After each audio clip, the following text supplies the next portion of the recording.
antes da eleição, e o Roberto Monteiro é um cara muito importante na política, no bastidor do Vasco, ele tem um grupo relevante, com muito voto e com muita interferência, digamos assim, nos bastidores da política do Vasco.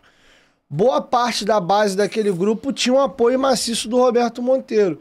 Eu queria ouvir de você por que existiu o racha entre o Campelo e o Roberto, que inclusive virou uma, desculpa até o termo, virou uma situação de merda depois nos últimos anos, porque o Monteiro, se eu estiver falando alguma vez, você me corrige, ele era o presidente do Conselho Deliberativo, sim. E a gente via claramente o presidente do Conselho Deliberativo com o presidente do clube nas reuniões de conselho quase saindo no tapa, inclusive teve... Ainda nisso teve uma briga feia com o Euriquinho também. E o Euriquinho mais à frente salva a pele do Campelo num período que tentaram até impeachment o Campelo. E tem um vídeo que ficou famoso no meio da torcida do Vasco lá. Quem me trouxer a cabeça do Salazar? Falei, cara... Não é Salazar, é Calabar. Calabar, desculpa, perdão. Então assim,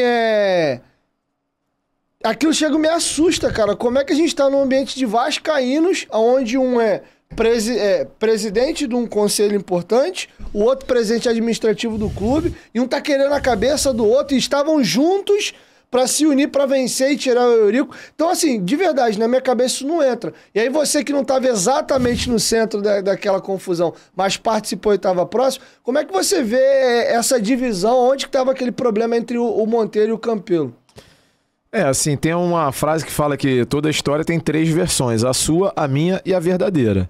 Então a gente já ouviu as versões, né, do Roberto Monteiro, a gente já ouviu a versão do Campelo, mas certamente tem um pouco de cada ali. Fato é que uma dessas figuras aí recentes, né, do tabuleiro político, que foi o Adriano Mendes, que na época a gente tinha muita relação com ele foi inclusive a pessoa que trouxe a informação de que a possibilidade da gente integrar a gestão, ele também passava algumas informações ali de como estava o clima lá e daquilo que tinha acontecido.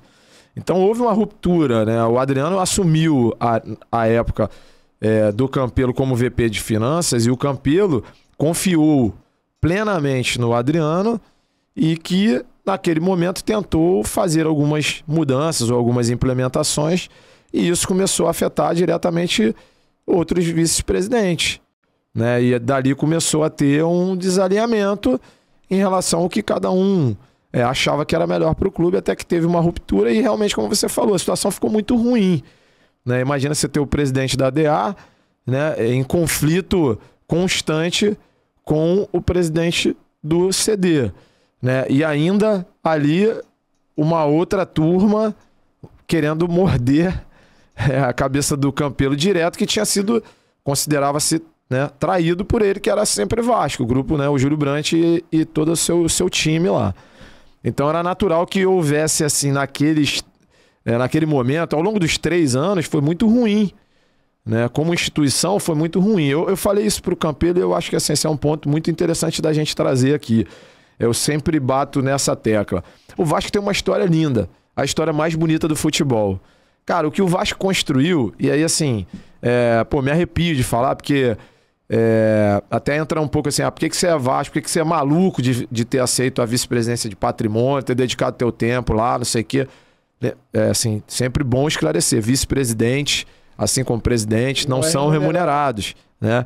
Então as pessoas não entram lá também só com o intuito de roubar, não é isso. Não tem isso, cara, assim, as pessoas podem entrar querendo fazer alguma coisa pelo time ou pelo clube, pela questão da paixão mesmo, que é o que nos move. Então, eu sempre enxerguei assim, que para mim era uma questão de retribuição aquilo que o Vasco contribuiu para minha formação como pessoa, né? De ver a questão de combater o racismo, de ter dado o espaço, de ser o clube que era da Zona Norte, eu sou oriundo, né, como eu falei, da Zona Leopoldina e tudo mais.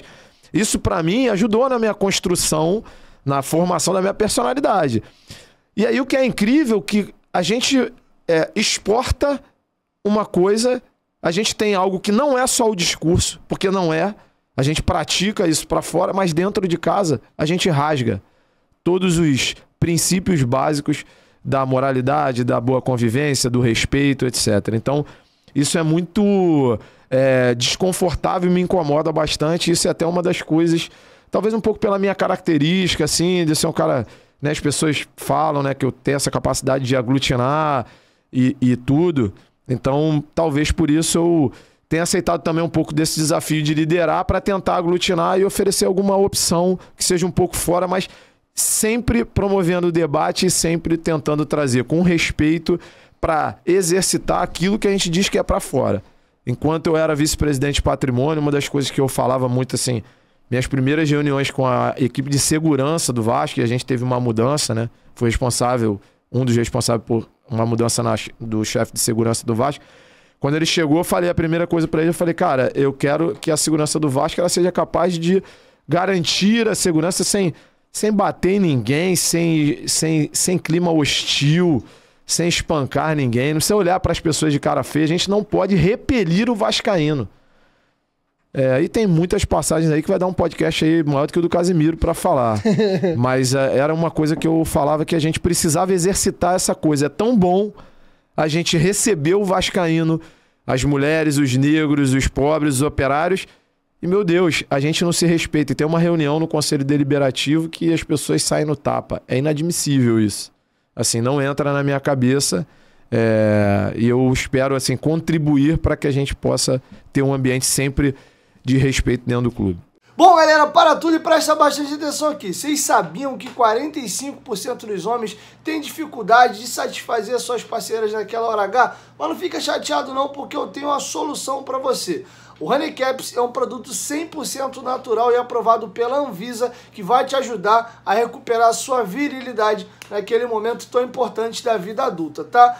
E tem uma notícia ainda melhor, nós disponibilizamos numa parceria com o Honey Caps algumas amostras grátis, mas são poucas amostras, então você corre, você paga o frete, que é bem baratinho, e eles mandam para sua casa. Se você gostar do produto, você pode comprar mais amostras diretamente com ele. E aí, vai ficar de fora dessa? Vai voltar com tudo, ser aquele guerreiro forte e campeão? Honey Caps, parceiro do canal Futebolaço. Mas corre que são pouquíssimas amostras, e o link tá aqui, ó, na descrição do vídeo, tá bom?